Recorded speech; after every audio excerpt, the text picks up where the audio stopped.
walking with it.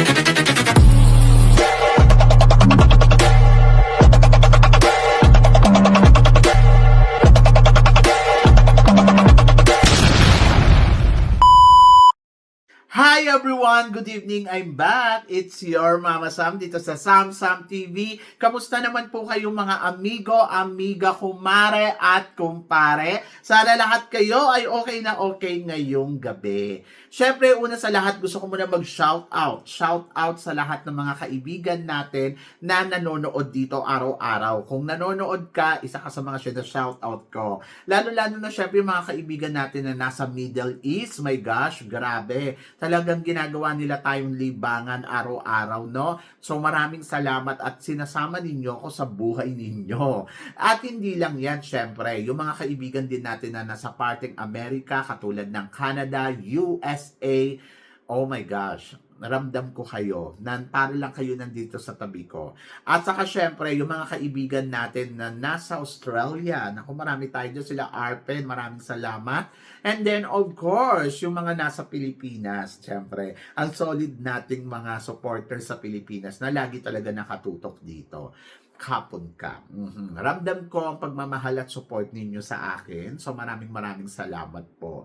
And then kaya naman ako nandirito ngayon dahil syempre may another chika na naman tayo at pag-uusapan ng bonggang-bongga dito syempre sa Samsam TV. So eto na nga. At sabing gano'n ang bagong powerhouse daw ay ang Thailand. Anong reaction ninyo? Nagtaas ba ang kilay ninyo? Anyway. So ako, ang tatanungin mo, dapat na ba talagang tawagin ang Thailand na powerhouse country? Kasi 'di ba nakuha na nila ang Miss World, nakuha na nila ang Miss International. Yung Miss Universe actually nakuha na nila. So hinihintay lang nila magkaroon sila ng bagong Miss Universe. And then, nung nakaraang taon, my gosh, panalo ang eksena ng Thailand kasi talagang nandoon talaga o may eksena talaga sila ng bonggang-bongga dahil ang dami nilang nakuhang corona mula sa mga minor pageant na tinatawag, di ba? And then this year naman, kung titignan mo, maganda din yung naging laro nila sa competition ng international pageant kasi nanalo nga sila ng Miss World at nanalo silang Miss Global, Miss Globe, di ba? At nanalo silang first runner-up sa Miss Universe. Kumbaga, yung ranking nila talagang tumataas at kumakabog ng bonggang-bongga. So, congratulations Thailand. So, dapat na ba silang maging powerhouse? Actually, nakuha na rin nila yung supranational no? Kasi 'di ba si Antonia Persil. And then naghihintay pa tayo ng mga eksena uli nila.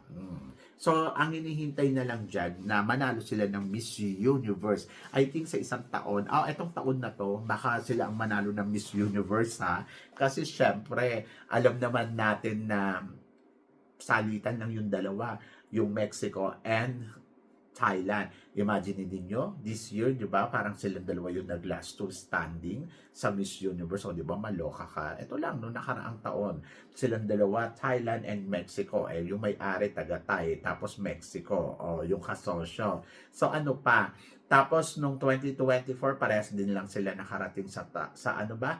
Parehas sila nakarating sa top 5. So, hindi ako magugulat kung itong taong 2026 ay mapupush pa rin nila na marating ng Mexico at ng Thailand ang top 5 ng Miss Universe. O taon-taon na lang nandyan sila, charot. Taon-taon na lang din na sila din ang mag-aagawan ng corona. Anyway, ayun naman kasi yung mga target talaga manalo ng corona ng Miss Universe at nagawa na ng Mexico. At ngayon naman, inaabangan natin kung magagawa nga ba ng Thailand. Kasi di ba si Kun An sabi niya, kukunin ko ang Miss Universe para tayo ang manalo ng Miss Universe. Kumbaga, kung hindi tayo pinapanalo, bilhin natin ang Miss Universe. O, di ba? Ayun nga, natupad nga. Sila nga yung may-ari ng Miss Universe. Kung iisipin mo, nakakaloka. Pero, nandoon ka sa part na, sige lang laban. In fairness naman kay Kunan, mula nung hinawakan niya yung Miss Universe, yes, nakakarating na sila sa top 5. Nagiging madali para sa kanila ang makatungtong ng top 5 na Miss Universe na dati hirap na hirap sila. Hindi na naman po pwede na sabihin natin, ay bakit kaya sila nakakarating? Kasi nandiyan naman si Kunan Siyempre, ang balik sa atin yan, bakit kayo lang ba ang pwedeng pumunta ng Miss Universe? Kayo lang ba ang pwedeng makarating sa top 5 Philippines? O, di ba kaya din nila? So ngayon, na ano yan, kumbaga parang bilog yung mundo.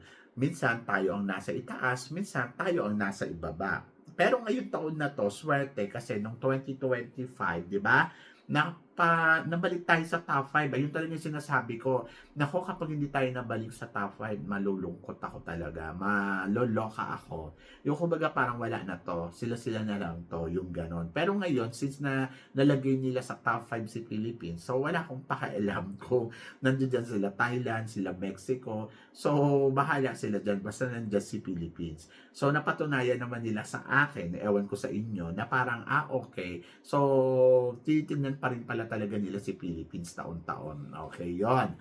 And then, looking forward ako kung sino yung ipapadala natin this year. Dapat kasing kalibre or mas bongga pa ang kalibre kay Atisa para hindi tayo mapahiya. Kumbaga, parang hindi dapat tayo kumuha ng downgraded na candidates. Dapat talaga level up. Kung gusto natin manalo dito, i-prove natin na dapat level up. Hindi lang ganda, dapat may talino din. At higit sa lahat, marunong drumama. Diba? Kasi kung hindi marunong drumama, hindi ka mananalo ngayon. Ang labanan kasi dito sa Miss Universe, kailangan madrama ka. Diba?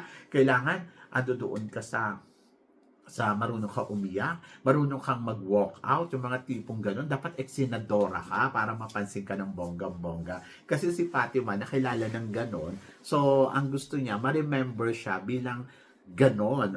So dapat yung susunod na kandidata natin, dapat ganon, eksenadora, charot!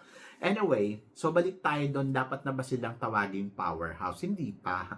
So parang nakuha pa lang nila yung mga corona, but mararangkot sila na kumbaga sa title, tayo ang title, sila ang first runner-up. Ganon. Kasi, halos lumilevel na rin sila sa atin. Imagine ninyo guys, di ba? Parang nakuha na natin yung Miss Grand. In fairness naman sa kanila, nakuha natin yung Miss Grand at winner, 'di ba? Kumbaga parang nandoon na inspirasyon nila tayo eh. So parang feeling ko sila yung sumusunod sa ating yapak. At ako naman okay lang ako sa mga Thailander na beauty queens dahil nakikita ko naman na parang hindi naman sila nakafocus doon na yay, kami ang powerhouse. Wala silang ganon. Ginagawa lang nila yung best nila. At ayun nga, yung target nila, manalo ng Miss Universe. So, abangan natin kung mananalo na sila this year or next year or after 5 years or hindi na. Charot. Anyway, ang total suma, hindi ko pa sila matatawag na powerhouse country kasi andiyan ang Pilipinas.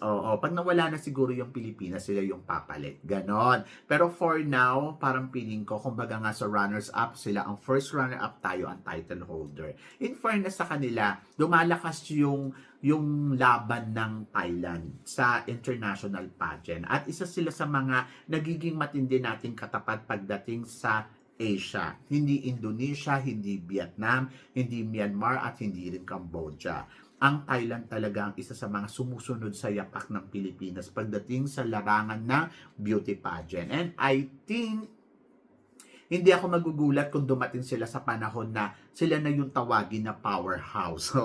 Dahil hanggat nandiyan sila Mr. Nawat, nandiyan sila Kun-an, I think magiging madali sa kanila yung posisyon na makatungtong sa beauty pageant at tayo ang mawala sa eksena katulad sa Miss Universe at saka sa iba pang pageant. Ganon. Pero kasi medyo matatagalan pa silang matawag na powerhouse. Kasi ang Pilipinas, continuous kasi yung ano niya eh. Yung kumbaga parang hindi pa nawawala yung kinang natin. Lumalaban pa rin ang mga reyna natin. Hindi tayo nananalo ng mga corona sa sa mga major pageant. Pero nananalo tayo taon-taon sa mga minor pageant at nagba-back to back pa. And then, patuloy pa rin na lumalakas. Ito lang 2025, ang lakas ng Pilipinas kasi sa international pageant, halos lahat tayo, lahat ng nilaban natin, nakatungtong ng top 5 talaga. So, kumbaga, parang tayo pa rin ang kinikilalang king and queen pagdating sa international pageant. So, yung Venezuela, tuluyan na silang, hindi naman nawala, pero nananahimik lang sila. Kasi syempre, Venezuela pa din yan, USA, tapos Philippines, ayun. So, sa Asia, tayo talaga yung masasabi natin na malakas na kalaban talaga. Pangalawa ang Thailand. So, siguro pumapangatlo dyan, baka nga yung Myanmar pa, o saka yung Cambodia, bago ang Indonesia, di ba? So, yun. So, good luck. But, the end of this story, hindi pa rin nila makukuha yung titulong powerhouse sa Pilipinas. So parang feeling ko mahirapan pa sila i-prove nun. But yung Thailand, parang feeling ko unti-unti papunta sila doon. So ikaw ba, mag-agree ka ba na magiging powerhouse na ang Thailand sa mga susunod na taon? Tingin mo ba mapapalitan tayo ng Thailand? So i-comment below mo yan para at least malaman ko naman kung ano naman ang chika mo dito sa mga tinatalakay natin. Syempre maraming salamat sa inyong lahat sa support at pagmamahal na binibigay ninyo syempre dito sa channel ko. At sa mga hindi pa nakaka-subscribe, baka naman, don't forget to click like and subscribe my channel at i-click nyo na rin po ang notification bell to more updated. Syempre, sa aking mga chika. Sabi nga ganon, always keep smiling and laban lang. So guys, hanggang dito na lang. Hanggang sa muli nating chikahan. See you tomorrow. Thank you guys.